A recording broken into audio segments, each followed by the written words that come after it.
एकदम साजूक आणि रवाळ तूप. नमस्कार मंडळी, स्वागत आहे तुमचे स्वराली भोसले ब्लॉगमध्ये. आज आपण बघणार आहोत आठवडाभराच्या साईपासून घरच्या घरी तूप कसे बनवायचे. तर आता रोजच्या दुधावर माझ्या अशी एवढी साई येते आणि मी ही रोज एका डब्यामध्ये साठवून ठेवते.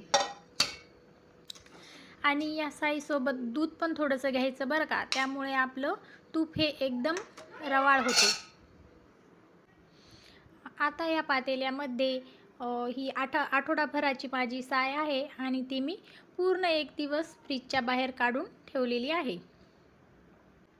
ह्या आठवड्याभराच्या साईमध्ये मी 2 चमचे दही घालून एक दिवस पूर्ण रूम टेम्परेचरवर ठेवलेले आहे. त्यामुळे हे दही किंवा हे विरजण म्हणा किंवा ही साय म्हणा, हे थोडंसं आंबट झालेलं आहे. आणि कधीही साईमध्ये विरजण हे तुम्ही आवर्जून घाला, त्यामुळे तूप हे जास्त दिवस आपलं छान टिकते.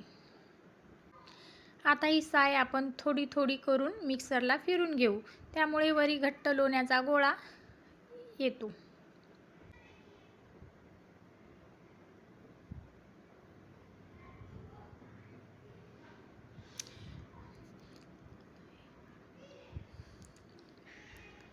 आता यामधली साय मी मिक्सरच्या भांड्यामध्ये घेऊन एखादं मिनिटभर परतून घेणार आहेत. आणि अगोदर फक्त ते साय टाकूनच परतून घ्यायचं आहे आणि मग नंतर त्यामध्ये थोडंसं पाणी, अर्धा ग्लास पाणी टाकून फिरून घ्यायचं आहे. त्यामुळे लोण्याचा गोळा हा आपला एकदम वरी घट्ट येतो. व्हिडिओमध्ये दाखवल्याप्रमाणे आपल्याला वाटते तूप करणं खूप अवघड काम आहे, पण अजिबात अशा प्रकारे जर तूप केलं ना तर तुम्हाला काहीच अवघड वाटणार नाही आणि तुमचे भांडे पण खूप कमी भरतील. फक्त मी 2 पातेले आणि 1 मिक्सरचं भांडं एवढ्यामध्येच मी अर्धा किलो तूप बनवलेलं आहे. तेही साजूक तूप, एकदम आपलं घरच्या घरी बनलेलं आहे. आता ज्या पातेल्यामध्ये मी साय जमा केलेली होती त्याच पातेल्यामध्ये मी हे आपलं लोणी किंवा बटर टाकणार आहे, म्हणजे आपल्याला एक्स्ट्रा भांडं भरवण्याचं काम नाही. येथे आपली आता जेवढं आपलं साय जमा केलेली होती तेवढंच आता इथं लोणी निघालं आहे. आता हे लोणी मी त्या पातेल्यामध्ये सगळं एकत्रित काढून घेणार आहे. मस्त आपलं लोणी छानपैकी येथे बनलेलं आहे. बघू शकता, जेवढी साय होती तेवढंच लोणी आपल्या इथे बनलेलं आहे. एकदम छान लोणी आपलं वेगळं झालेलं आहे. त्यामध्ये खाली ताक राहिले आणि वरती आपलं लोणी आलेलं आहे. ताक पण खूप छान झालेलं आहे. ते बिलकुल आंबट झाले नाही किंवा आठवडाभराची साय असल्यामुळे त्याचा काही वासही येत नाही.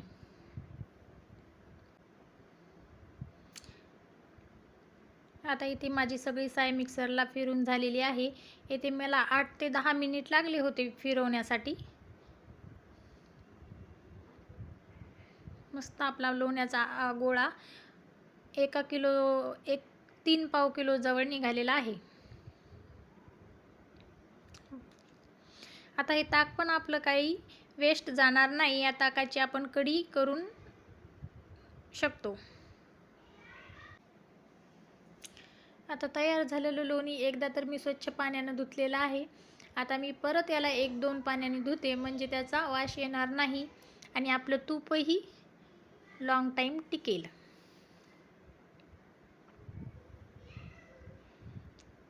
आता याला मस्त चमच्याच्या साहाय्याने आलटून पलटून फिरून धुवून घ्यायचं आहे. त्यामधले सगळं पांढरं पाणी निघेपर्यंत आपल्याला हे लोणी धुवून घ्यायचं आहे. जेव्हा त्याचं पाणी स्वच्छ होईल तोपर्यंत आपल्याला 2 ते 3 पाण्याने हे लोणी धुवून घ्यायचं आहे. मस्त आपला लोण्याचा गोळा इथे तयार झालेला आहे.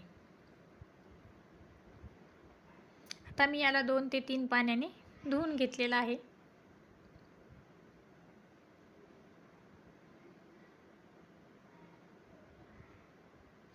इथे मी कुठलेही जास्त भांडेही भरवलेले नाहीत आणि माझे हात पण भरलेले नाहीत. मी सगळं हे चमच्याच्या साहाय्यानेच केले आणि शेवटपर्यंत चमच्याच्या साहाय्याने केले. मी हाताला बिलकुल लोणी लागूच दिलेले नाही.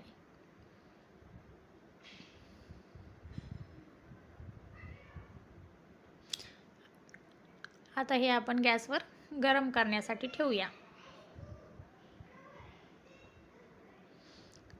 पहिले तर गॅसची फ्लेम ही आपण फुलच ठेवू. जोपर्यंत लोणी आपलं वितळत नाही तोपर्यंत गॅसची फ्लेम ही फुल ठेवू.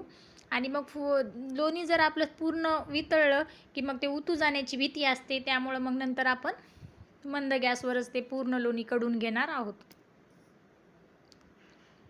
मस्त आपलं लोणी आता इथं वितळायला सुरुवात झालेली आहे. आता याला मला इथे 15 ते 20 मिनिट लागलेले आहेत कमी जास्त गॅसवर. आणि ते सतत हलवतच राहावं लागते, नाहीतर मग ते उतू जाते, नाहीतर मग बुडाला करपते. त्यामुळं याला थोड्या थोड्या 2-4 मिनिटाला येऊन आपण हलवून बघू.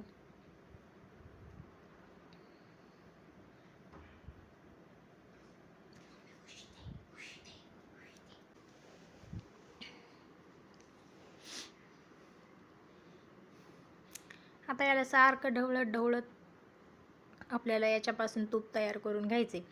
आणि लोणी किंवा बटर पण तुम्ही हे ठेवू शकता. फ्रीजरमध्ये ठेवल्यावर ते बरेच दिवस राहते.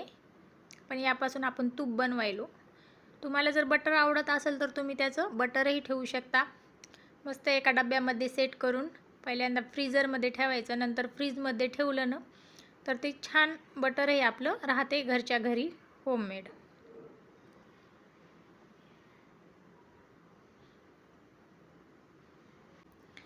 बाहेरचं आणून खाल्लेलं तूप आणि घरी बनवलेलं तूप यामध्ये भरपूर फरक असतो. घरचं तूप हे घरचंच तूप असते. घरच्या तुपाला खूप छान वासही येतो. तसं बाहेरचं कितीही तूप आणलं तरी ते घरची टेस्ट त्या तुपाला नसते. आता इथं आपलं तूप होण्याच्या प्रोसेसमध्ये आहे.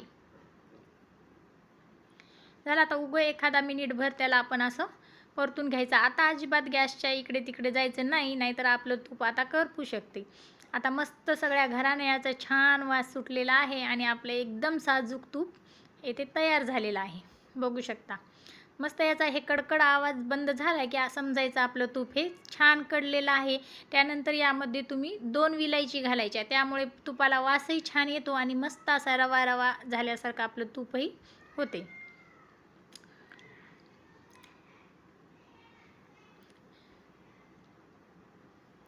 आता येथे मी एक विलायची टाकते.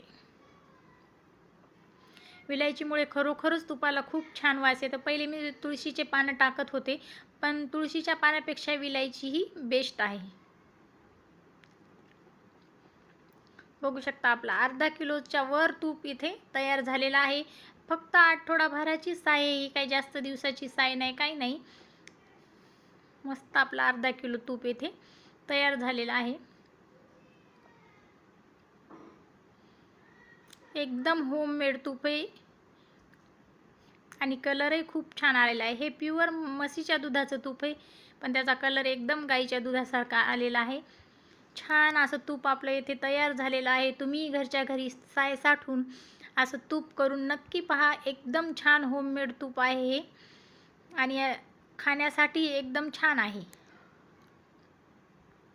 चला, तुपाची रेसिपी आवडली असेल तर इथपर्यंत आले आहेत तर नक्कीच चॅनलला सबस्क्राईब करून जा. एकदम फ्री आहे आणि घरच्या घरी साजूक तूप खा. बाय.